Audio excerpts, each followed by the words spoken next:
Hello my dear friends, నమస్తే. Welcome back to our channel ACS spoken English. ఈరోజు మన video టీఎస్కి సంబంధించి మనము వీడియోస్ అయితే చేయటం జరుగుతుంది. మీకు కనుక యూస్ఫుల్ అనిపిస్తే తప్పకుండా లైక్ చేయండి, షేర్ చేయండి, సబ్స్క్రైబ్ అయితే చేసుకోండి. ఈరోజు అయితే మనం సైన్స్కి సంబంధించి డిఎస్సి ఇంపార్టెంట్ బిట్స్ అయితే చేయడం జరుగుతుంది. ఓకే, ఫస్ట్ వన్ చూడండి ఫ్రెండ్స్. నీటిలో కరగని పదార్థం ఏదంటే కొబ్బరి నూనె. ఈ ఆప్షన్స్ అంతా అవసరం లేదండి, ఒక ఆన్సర్ మాత్రమే ఎక్స్ప్లెయిన్ చేస్తాను. కొబ్బరి నూనె అనేది నీటిలో కరగదు. ఓకే, ఈ క్రింది వానిలో పారదర్శక పదార్థం గాజు పలక అండి. క్రింది వానిలో పారదర్శక పదార్థం గాజు పలక. మంచుగడ్డ సాంద్రత నీటి సాంద్రత కన్నా తక్కువగా ఉంటుంది. మంచుగడ్డ సాంద్రత అనేది నీటి సాంద్రత కన్నా తక్కువగా ఉంటుంది. ఘనస్థితిలో ఉన్న కార్బన్ డయాక్సైడ్ను ఈ విధంగా పిలుస్తారు: డ్రై ఐస్ అని పిలుస్తారు. ఘనస్థితిలో ఉన్న కార్బన్ డయాక్సైడ్ను ఈ విధంగా పిలుస్తారు: డ్రై ఐస్ అని పిలుస్తారు. ఈ క్రింది వానిలో నీటిపై తేలే పదార్థం ప్లాస్టిక్ పైన తేలుతుంది, చెక్క కూడా పైన తేలుతుంది, మైనం కూడా పైన తేలుతుంది. పైవన్నీ కరెక్ట్ ఆన్సర్. క్రింది వానిలో నీటిపై తేలే పదార్థం పైవన్నీ ప్లాస్టిక్, చెక్క, మైనం. రంగు పదార్థాలను వేరు చేయడానికి ఉపయోగించే పద్ధతి క్రోమటోగ్రఫీ. రంగు పదార్థాలను వేరు చేయడానికి ఉపయోగించే పద్ధతి క్రోమటోగ్రఫీ.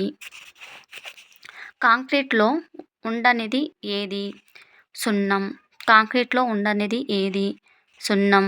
ఉప్పు నీటి నుండి ఉప్పును ఇలా తయారు చేస్తారు: స్ఫటికీకరణం ద్వారా. ఉప్పు నీటి నుండి ఉప్పును ఇలా తయారు చేస్తారు: స్ఫటికీకరణం ద్వారా. వ్యాపన వేగం అధికంగా గల యానకం వాయువు. వ్యాపన వేగం అధికంగా గల యానకం వాయువు. నెక్స్ట్, ఆర్ద్రత పెరిగిన ఇగురు రేటు విలువ తగ్గును. ఆర్ద్రత పెరిగిన ఇగురు రేటు విలువ తగ్గును. పెరుగు నుండి వెన్నను వేరు చేయు పద్ధతి అపకేంద్రిక పద్ధతి. పెరుగు నుండి వెన్నను వేరు చేయు పద్ధతి అపకేంద్రిత పద్ధతి. క్రింది వానిలో శుద్ధ పదార్థం బంగారం. క్రింది వానిలో శుద్ధ పదార్థం బంగారం. ఈ క్రింది వానిలో ఎమల్షన్ నీరు నూనెల మిశ్రమం. క్రింది వానిలో ఎమల్షన్ నూనె నీరుల మిశ్రమం. నెక్స్ట్, ఈ క్రింది వానిలో అవలంబనం గోళ్ళ పాలిష్. క్రింది వానిలో అవలంబనం గోళ్ళ పాలిష్. టింక్చర్ అయోడిన్ ద్రావణంలో ఆల్కహాల్ అనున్నది ద్రావణి. టింక్చర్ అయోడిన్ ద్రావణంలో ఆల్కహాల్ అనున్నది ద్రావణి. టిండాల్ ప్రభావంను చూపనిది ద్రావణాలు. టిండాల్ ప్రభావంను చూపనిది ద్రావణాలు. ఐస్ క్రీమ్ అనేది ఒక కొల్లాయిడ్. ఐస్ క్రీమ్ అనేది ఒక కొల్లాయిడ్. వాహనాలు వదిలే వాయువులను విక్షేపణం యానకం. వాహనాలు వదిలే వాయువులలో విక్షేపక యానకం వాయువు. వాహనాలు వదిలే వాయువులలో విక్షేపక యానకం వాయువు. ఊక నుండి దోమలను వేరు చేయు పద్ధతి తూర్పారబట్టుట. ఊక నుండి దోమలను వేరు చేయు పద్ధతి తూర్పారబట్టుట. ద్రావణంలో తక్కువ పరిమాణంలో ఉండి కరిగి ఉన్న పదార్థం ద్రావితం. ద్రావణంలో తక్కువ పరిమాణంలో ఉండి కరిగి ఉన్న పదార్థం ద్రావితం. ఈ క్రింది వానిలో సజాతీయ మిశ్రమం పైవన్నీ సోడా నీరు, వెనిగర్, గాలి. ఇవన్నీ సజాతీయ మిశ్రమాలు. ఎగురుటకు ప్రభావితం చేసే అంశం కానిది పైవన్నీ. ఎగురుటకు ప్రభావితం చేయని అంశం వచ్చి గాలి వేగం, ఆర్ద్రత, ఉపరితల వైశాల్యం. ఓకే, ఒక ద్రావణిలో కరగకుండా ఉండి మన కంటితో చూడగలిగే పదార్థాల కణాలతో ఏర్పడినది అవలంబనాలు. ఒక ద్రావణిలో కరగకుండా ఉండి మన కంటితో చూడగలిగే పదార్థాలు కణాలతో ఏర్పడినవి అవలంబనాలు. క్రింది వానిలో సంయోగ పద్ధతి కాపర్ సల్ఫేట్. ఈ క్రింది వానిలో సంయోగ పద్ధతి పదార్థం కాపర్ సల్ఫేట్. కర్పూరం నీరుల మిశ్రమాన్ని వేరు చేయుటకు వాడు పద్ధతి ఉత్పతనము. కర్పూరం నీరుల మిశ్రమాలను వేరు చేయుటకు వాడు పద్ధతి ఉత్పతనాలు. చూడండి, రంగు పదార్థాలను వేరు చేయడానికి ఉపయోగించే పద్ధతి క్రోమటోగ్రఫీ. చాలా చాలా ఇంపార్టెంట్ అండి. ఓకే. ఉప్పు నీరు నుండి ఉప్పును తయారు చేయు పద్ధతి స్ఫటికీకరణం. వ్యాపన వేగం అధికంగా గల యానకం వాయువు. ఆర్ద్రత పెరిగే ఇరుగు రేటు కూడా తగ్గును. పెరుగు నుండి వెన్నను వేరు చేయు పద్ధతి అపకేంద్రక పద్ధతి. క్రింది వాటిలో ఎమల్షన్ అనేది నీరు నూనెల మిశ్రమం. టింక్చర్ అయోడిన్ ద్రావణం ఆల్కహాల్ అనేది ద్రావణి.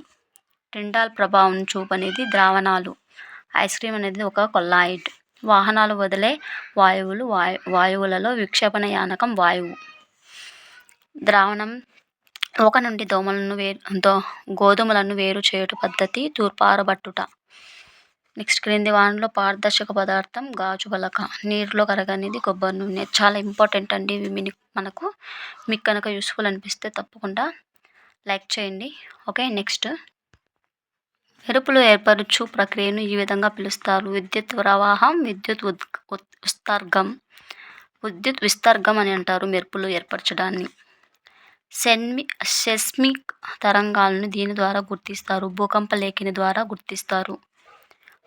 భూకంపం తీవ్రతను కొలవడానికి ఉపయోగించే స్కేలు రిక్టర్ స్కేలు. చాలా ఇంపార్టెంట్. క్రింది వాటిలో సహజ దృగ్విషయం కానిది అర్థింగ్. సహజ దృగ్విషయం కానిది అర్థింగ్. పిడుగుల మెరుపుల నుండి పెద్ద భవనాలు కట్టడాలను రక్షించడానికి ఉపయోగించేది తటిద్వాహకం. ఒక వస్తువుకున్న ఆవేశాన్ని గుర్తించడానికి ఉపయోగించు పరికరం విద్యుద్దర్శిని. ఆవేశం కలిగి ఉన్న వస్తువు నుండి భూమికి ఆవేశాలను బదిలీ చేసే ప్రక్రియ ఎర్తింగ్ అంటారు. భూమిలో ఉండే పొరలలో పై పొర భూపటలం. క్రింది వాటిలో సహజమైనది ఏది? ఏ అండ్ బై. సహజాతి ఆవేశాల మధ్య వికర్షణ బలాలు ఉంటాయి. విజాతి ఆవేశాల మధ్య ఆకర్షణ బలాలు ఉంటాయి. క్రింది వాటిలో సరికానిది ఏది? పైవన్నీ సరికానివే. భూమి కొద్దిసేపు కదలడాన్ని సునామీ అంటారు అనేది కాదు. భూకంపం తీవ్రతను ఖచ్చితంగా కొలిచేది సాధనం అని మీటర్ అనేది కాదు. ఆవేశాలు స్థిరాలు ఉన్నప్పుడు ప్రవాహ విద్యుత్తు జనిస్తుంది అనేది కూడా సరైనది కాదు. ఆవేశపూరిత వస్తువులను పరిరక్షించడానికి ఉపయోగపడే ధర్మం వికర్షణ బలం. క్రింది వాటిలో సరైనది ఏది? ఏ మాత్రమే. భూకంపం వల్ల విడుదలయ్యే శక్తిని రిక్టర్ స్కేల్తో కొలుస్తారు. ఇది కరెక్ట్. భూకంపాలు వచ్చినప్పుడు విద్యుత్ సరఫరా నిరాటంకం కొనసాగించాలి అనేది రాంగ్. కొనసాగించకూడదు. ఈ క్రింది వానిలో సరికానిది ఏది? భూకంపాలు సంభవించిన సమయాన్ని గుర్తించేది భూకంప లేఖిని. పిడుగులు మెరుపులు ఏర్పడే ప్రక్రియను అర్థింగ్ అంటారు. రెండు సరికానిది. ఇక్కడ చూడండి, భూకంపం ఇది ఉంది కదా, ఏ అండ్ బి మరియు రెండు సరికానిది. భూకంప సంభవించిన సమయాన్ని గుర్తించేది భూకంప లేఖిని అంటారు, అది రాంగ్. పిడుగులు మెరుపులు ఏర్పడే ప్రక్రియను అర్థింగ్ అంటారు అనేది కూడా రాంగే అండి. ఓకే. ఇలాంటి వీడియోలు మనమైతే ఇంకా చేయడం జరుగుతుంది. మీకు కనుక యూస్ఫుల్ అనిపిస్తే తప్పకుండా మన ఛానల్ని సబ్స్క్రైబ్ చేసుకోండి. సునామీ అంటే ఏంటో చూడండి ఫ్రెండ్స్. ఇక్కడ సముద్రాల అడుగు భాగంలో వచ్చే భూకంపాలను సునామీ అంటారు. ఇక్కడ ఏం చెప్పారు చూడండి, ఇలా ఇచ్చారు కదా, ఇక్కడ ఎవడో ఇచ్చున్నారు ఫ్రెండ్స్. ఓకే. సముద్రాల అడుగు భాగంలో వచ్చే భూకంపాలను సునామీ అంటారు.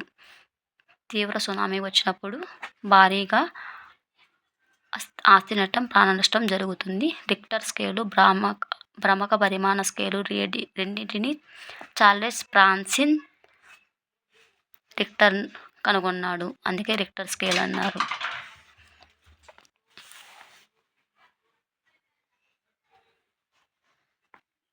చూడండి, ఒక వస్తువుకున్న ఆవేశాన్ని గుర్తించడానికి ఉపయోగించే పరికరం విద్యుద్దర్శిని. ఇది ఫ్రెండ్స్ ఇవాళ వీడియో.